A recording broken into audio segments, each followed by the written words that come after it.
everyone, and welcome back to my YouTube channel. If this is your first time here, my name is Giftegwuenu, and in this channel I talk about tech, career and lifestyle. So today's video is going to be more about career tips. So in this video I want to share how to craft a developer resume with tips on how to improve your resume if you already have one. So stick around to the end of the video because I'm sure that there are some tips that I'll be sharing that will be very useful for you to land your next developer job. Let's get right into the video. By the way, if this is your first time here, it's okay, right? I just want to allow you have a feel of what you can expect from me going forward. But if this is your second time watching my video and you haven't subscribed yet, what are you waiting for? Really, what's stopping you? The subscribe button is just there, like you can just literally just click it. Anyway, please like and subscribe, and also share this video, really, because it really helps me see the engagement that I'm getting from making all these videos. So really helps me. It really helps me. So please don't forget to like, subscribe, also turn on the notification bell if you don't want to miss my next video. Developers always need to have a resume, right? Especially when you're trying to apply for a job, you need it. Like every job application is always going to ask you to submit your resume. So how do you stand out and how do you put your best foot forward when applying for a job? Is by actually creating a very good resume that once a recruiter sees it, they immediately move you to the next section. If it works that way, I'm not a recruiter, so I don't know how it typically works, but basically a resume that would help you stand out from other applications. So in this video, we'll be looking at all the tips and the tricks that you need for this. First of all, when you're creating a resume, what do you actually have to have in mind? You need a couple of things handy. You need tools to help you, and I would recommend using the following tools because these are tools that I've used in the past and they were really helpful. The first one that I'll be mentioning, or the first one that I would like to share, is Canva. So I think I've mentioned Canva in a previous video, but Canva is really is a wonderful tool because it helps me do a lot of things, from creating resume to creating banners to creating YouTube thumbnails. It does, like, I use it for a lot of things, and one of the things that I like to use it for, I also use it for creating my talk presentations sometimes. So there are a couple of things that platform Canva would help you with, but specifically for this video we want to talk about the resume builder. So Canva has an inbuilt resume builder that has different templates that you can use. So these are already crafted, beautiful. I have to mention that they are very beautiful, but we're not talking about beauty here. I'm just saying it for the aesthetic feeling. But basically you have a lot of options to choose from. So if you're using Canva, and it's free as well, so you can use it to create your resume for free. You don't have to pay for it. That's one of the tools that I've used and also will be using for the resume I'll create in this video. Then there is also Microsoft Word or Google Doc. Really, you can either use Google Doc or Microsoft Word. This is what people have been using for ages, if I can remember clearly, ages. So you can also do any word processing software really would do to create a resume.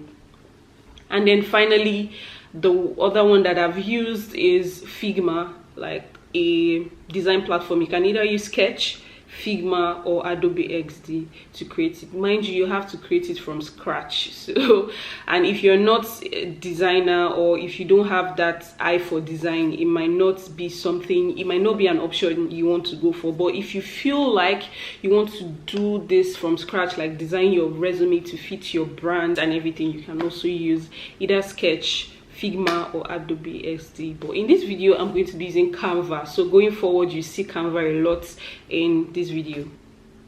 Now that you have some ideas of tools that would help you create a resume, let's go ahead and create one. I will be walking you through some of the important sections you should have in your resume that would make you stand out, and also things that you can also apply as well, like tips to apply when writing a resume.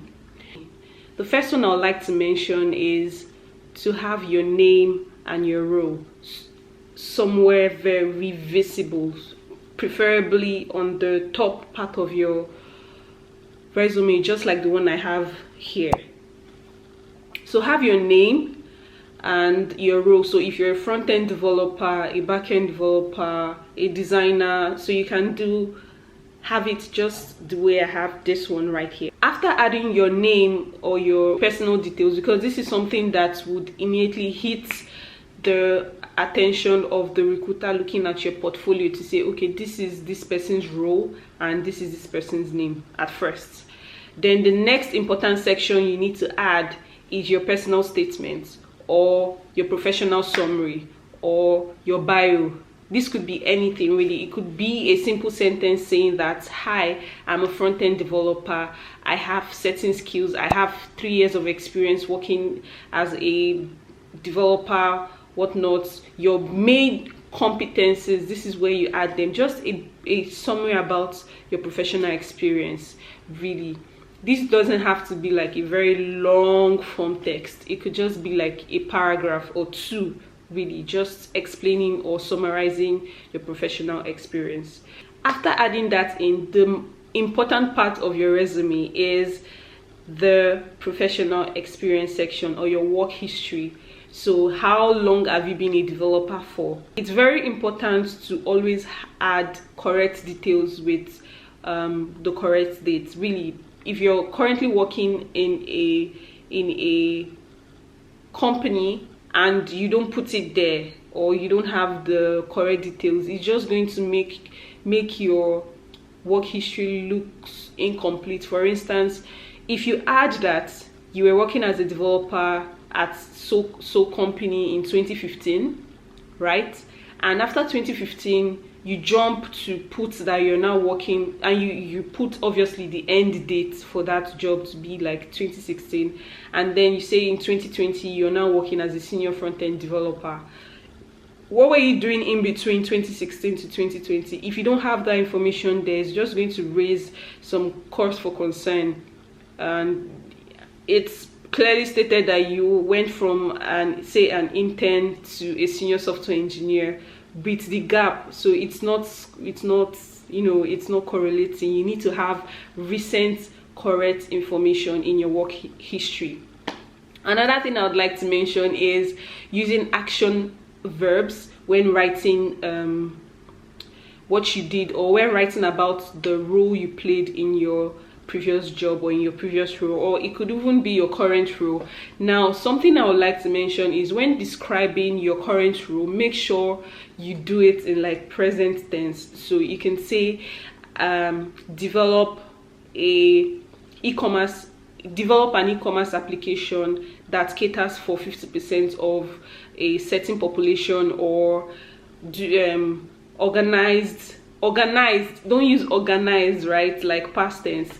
Only use past tense for jobs that you had in the past. Really, it's just something that I feel like you should take note of. Past tense for your previous employment, present tense for where you currently work. This is exactly what I mean. If you check the work history highlighted here, you'd see that I have October. I have a specific date till present with present actionable verbs, and the previous work history with past actionable verbs. So this is very important for you to take note of.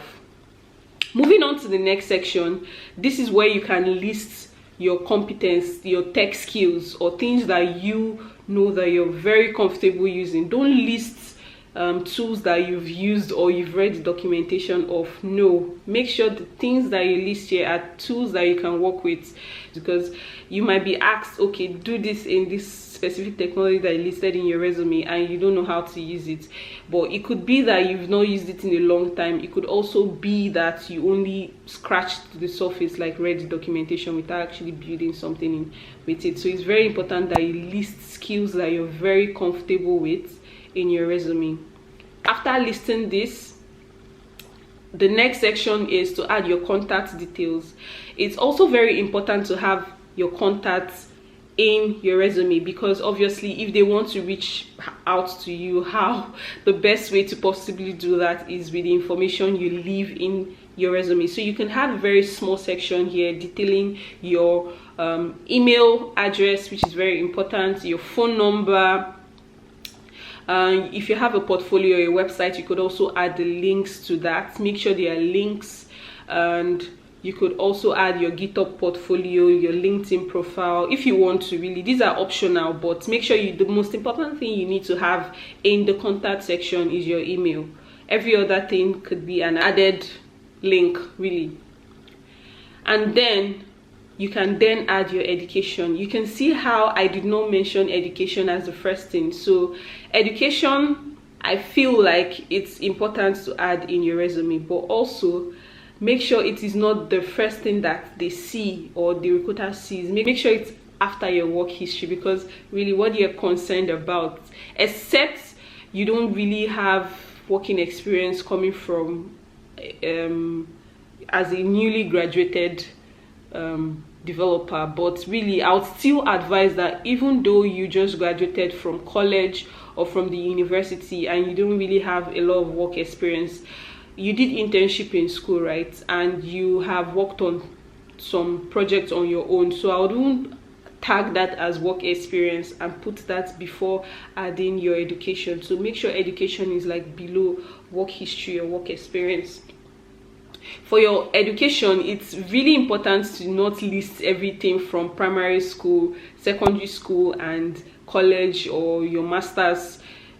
Just add the most recent one, because you only have limits to a page or two. 2 pages could even be that you have like 10 years of experience or 5 years of experience. A page is the standard for a developer resume, so keep that in mind.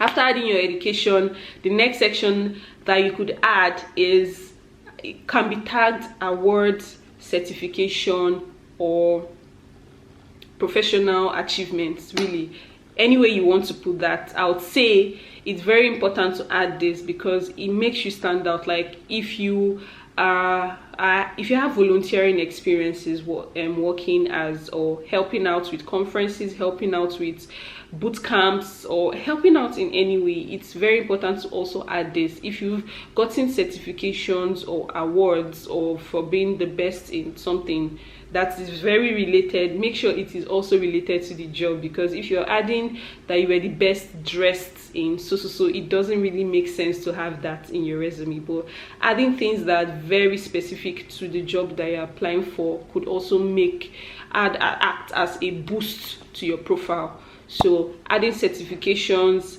like AWS, if you're certified as an AWS expert or something, you can also add that if you're applying for a job that requires AWS as one of the skills needed. So those are some of the things that you can add if you still have space, because everything I've said here would fit into a 1-page resume. But if you still have space, then you can go ahead and add additional things like projects that you've built, or you could substitute projects that you built with achievements or awards or certification.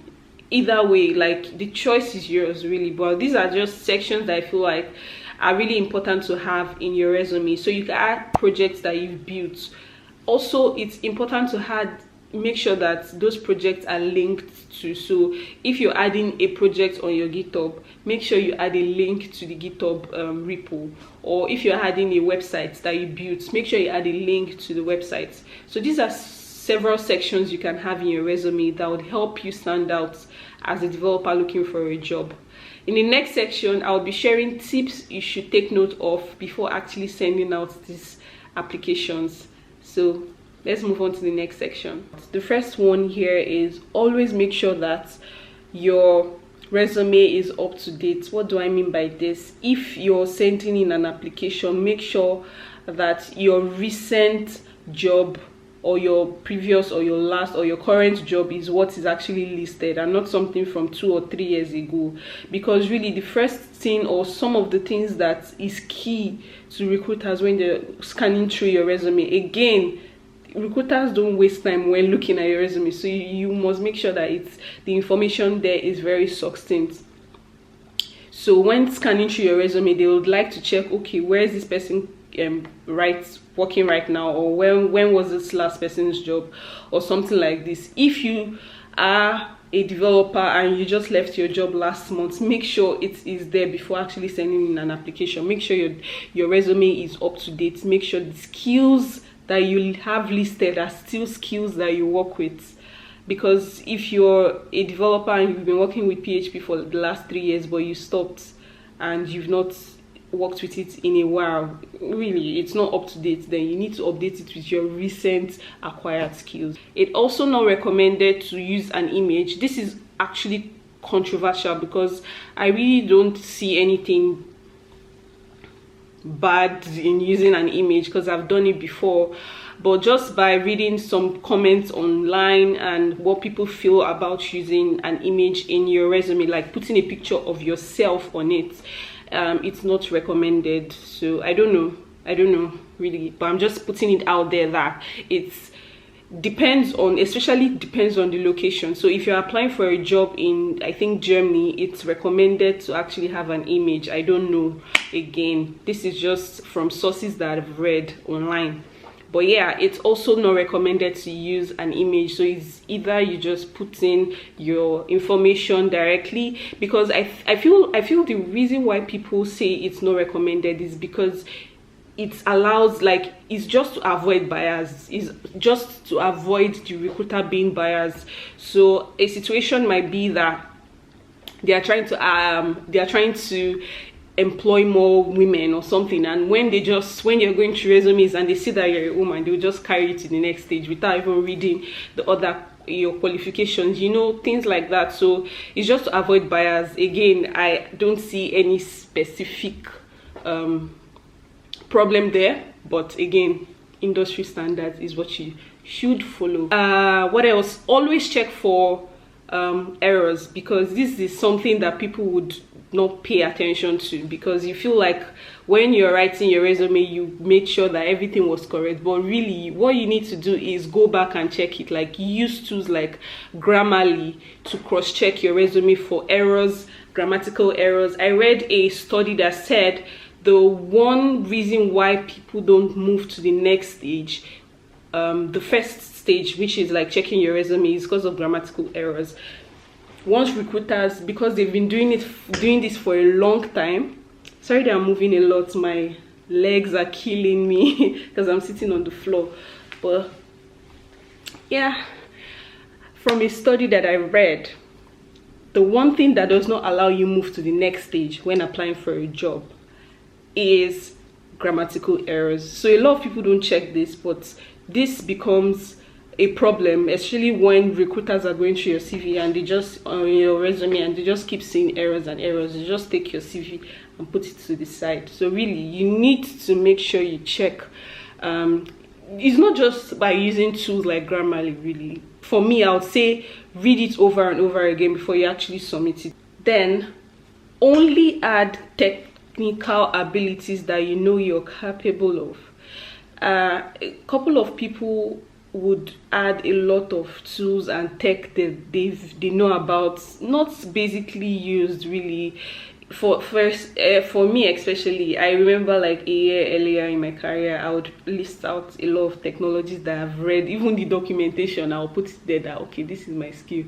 But if you think about it, it's not a skill that you've attained really, because you need to list your strengths. You need to put in things that you know that you're going to be able to defend when having an interview. So make sure you add only technical skills that you know you're capable of, and don't just put everything, don't just list the entire stack in the world. This is also something a lot of people neglect or don't pay attention to: putting link to their portfolio, or links to GitHub, or link to LinkedIn. Good. That was a good one. Or links to LinkedIn.